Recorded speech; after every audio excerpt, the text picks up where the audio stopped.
Vamos con la última parte.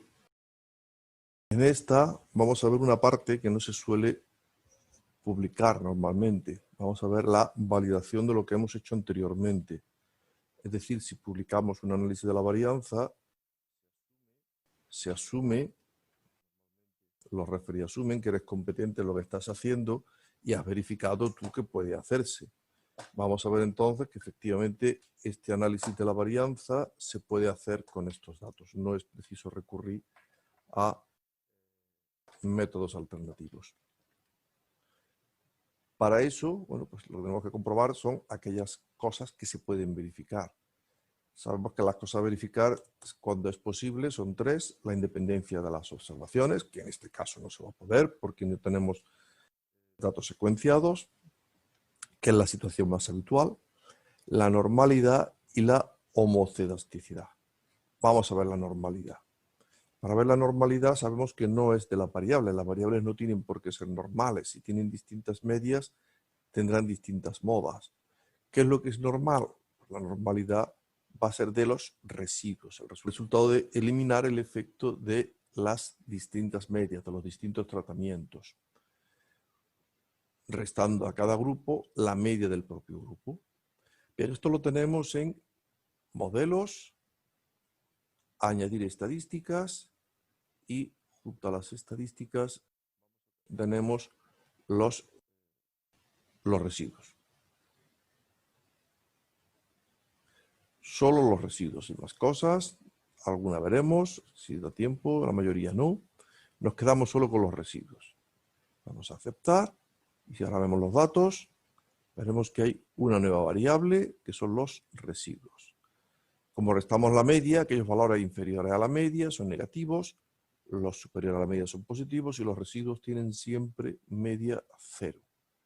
Si pedimos estadísticos, resúmenes, conjunto de datos activo, aquí tenemos los residuos, su media es cero, siempre, por construcción. Pues vamos ahora a ver si estos residuos son normales o no. Nos vamos a estadísticos, resúmenes, test de normalidad y tenemos varios tests. Hemos dicho ya anteriormente, vamos a utilizar solo el test de Shapiro, uno de los más potentes, y el test de Liliford. Sobre los residuos. Primero el test de Liliford, de Shapiro, y ahora el de Liliford. Podemos ver que ninguno de los dos son significativos. Si cualquiera de ellos hubiese detectado la falta de normalidad, habría sido suficiente para invalidar el test. Estos tests miden distintas formas de que la variable no cumpla con los criterios de normalidad, no se aproxima a una curva de Gauss. Buscan distintas formas de ver dónde se aleja. Decíamos que el primero es una correlación y está cerca de 1, y el nivel de significación en este caso es más alto. El segundo es una distancia, mientras más cerca de 0, más cerca de la hipótesis nula. Este tiende a 1, este tiende a 0. Ninguno de los dos son significativos. El valor de P son muy altos. Luego, no hay diferencias significativas entre la distribución normal y la distribución de los residuos. Podemos aceptar que las variables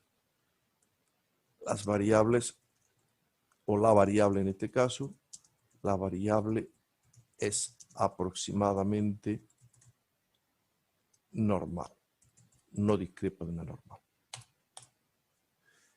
No es exactamente una normal, es una variable real, pero las discrepancias que pueda haber no son significativas. Vamos entonces ahora a la última condición, homocedasticidad. La homocedasticidad hemos visto que hay dos tests. Vamos a varianzas, tenemos el test de Bartlett y el test de Levene. El más utilizado es el test de Levene, por la misma razón que el más utilizado es el test de Liliford, porque es el que tenemos en SPSS. Es el único que vamos a encontrar, y el test de Levene. Es un test robusto, no requiere que las variables sean normales, aunque en este caso hemos visto que los valores P son muy altos. Las variables se parecen mucho a una normal. Así que podríamos usar el test de Bartlett, que es más potente. Podemos usar cualquiera de los dos. Además, aquí, a diferencia del caso anterior, no tiene mucho sentido los dos, aunque vamos a utilizar los dos, porque no son dos formas distintas de ver la heterocedasticidad, solo ven una. Si las varianzas de los distintos grupos son muy parecidas, o hay diferencia entre ellas, los dos ven lo mismo. No es como el caso de la normalidad, que son dos test para que uno puede salir significativo y el otro no. Aquí normalmente, si el test de Bartlett no sale significativo, el test de Leven tampoco lo va a hacer, porque el valor P es más alto. Vamos a empezar entonces por el de Bartlett. Cogeremos cualquiera de los factores y no es la variable residual, aunque daría lo mismo, porque las varianzas son las mismas en una y en otra, las varianzas dentro del grupo. Lo que hemos eliminado es el efecto de la media, pero no hemos alterado las varianzas. Así que le damos a aceptar y vemos que el valor P es muy alto, el 50%. El test de Leven nos va a dar habitualmente un valor P más alto todavía.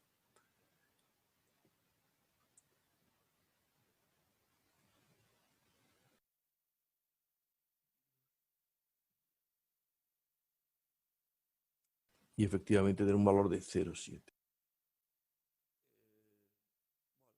Si las variables son muy normales, como en este caso, pues el test de Bartlett puede ser adecuado.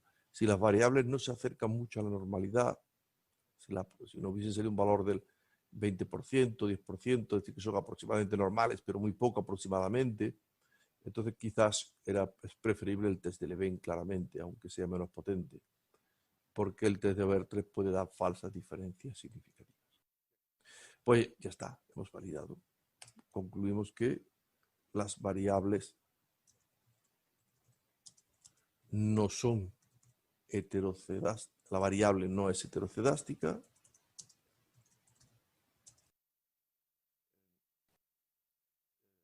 No podemos afirmar que no es heterocedástica, únicamente que no encontramos heterocedasticidad significativa. Así que podemos decirlo mejor como que la heterocedasticidad no es estadísticamente significativa.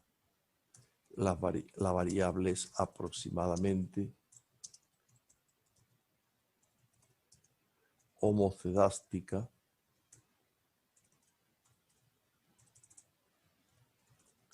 respecto de la infección por estos virus. Bueno, pues hemos terminado nuestro trabajo. Pues lo último que nos queda, ya hemos realizado todos los análisis, hemos visto que hay diferencias significativas, hemos calculado las diferencias, hemos representado estas diferencias, hemos visto que los datos realmente responden a las suposiciones de un análisis de la varianza, son normales y homocedásticos. Nos queda solo guardar la ventana de resultados. Iremos a ficheros, guardar los resultados como, y aquí pues ya escribiremos un archivo de texto